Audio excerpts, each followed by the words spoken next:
When Michael arrived home from work that night, he could hear his 7-year-old son laughing hysterically in his room. But when he walked in, the sight before him made him feel like he'd just stepped into a horror movie. Instead of his little boy playing with his toys, Michael saw a creepy clown doll sitting on the edge of his bed.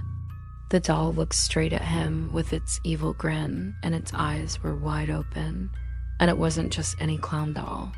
It was the exact replica of the one that had been featured in a local serial killer's case. Michael knew the killer was called Chuckles the Clown. He used to perform at children's parties and then kidnap the kids and bury them alive. The last time this doll was seen, it was in the trunk of one of Chuckles' victims. To this day, no one knows what happened to the rest of the doll collection. And if you ever see one, run away. They are cursed.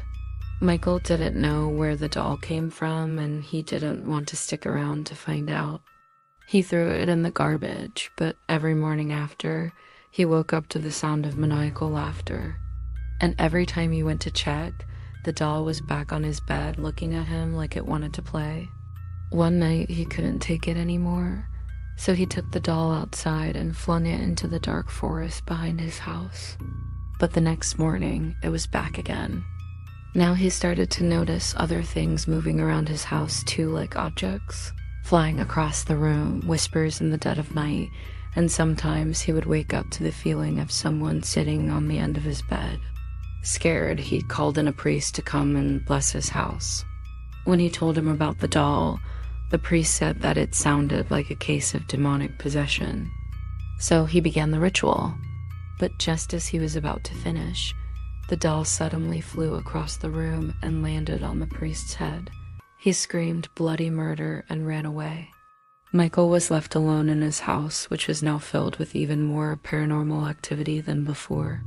That's when he decided he needed to get rid of the doll once and for all. He placed it in the center of his living room floor, poured holy water all over it, and burned a hole in it using a red-hot poker. As soon as the doll started smoking, a huge gust of wind blew through his house, extinguishing the flames. Then it spoke. "You may have destroyed my physical form," the doll rasped, "but that doesn't mean I'm gone.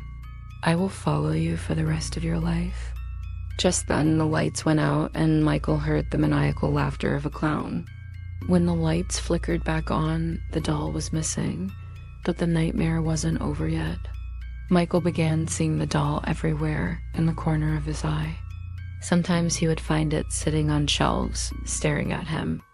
Other times he would hear footsteps behind him, and when he turned around, there was the doll dancing on his bed. He tried everything to get rid of it: sage, holy water, salt, even pepper, but nothing worked.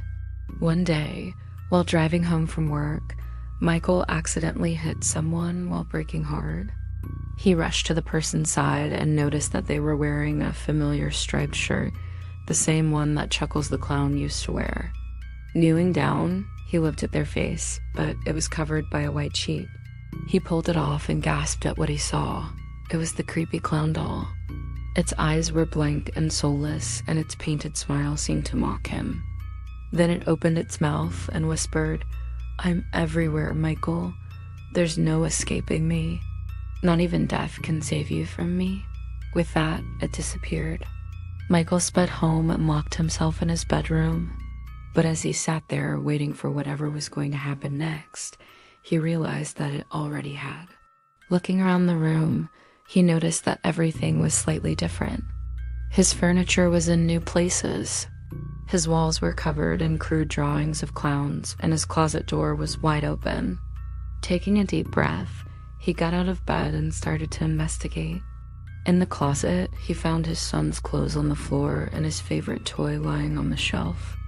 And in a drawer, he found a small notebook. Opening it, he saw that it was filled with disturbing drawings of clowns and pages of strange, nonsensical writing. Then he turned to the last page, and his blood ran cold. It read, "Me and my daddy are best friends. We love to play together. He always makes me laugh."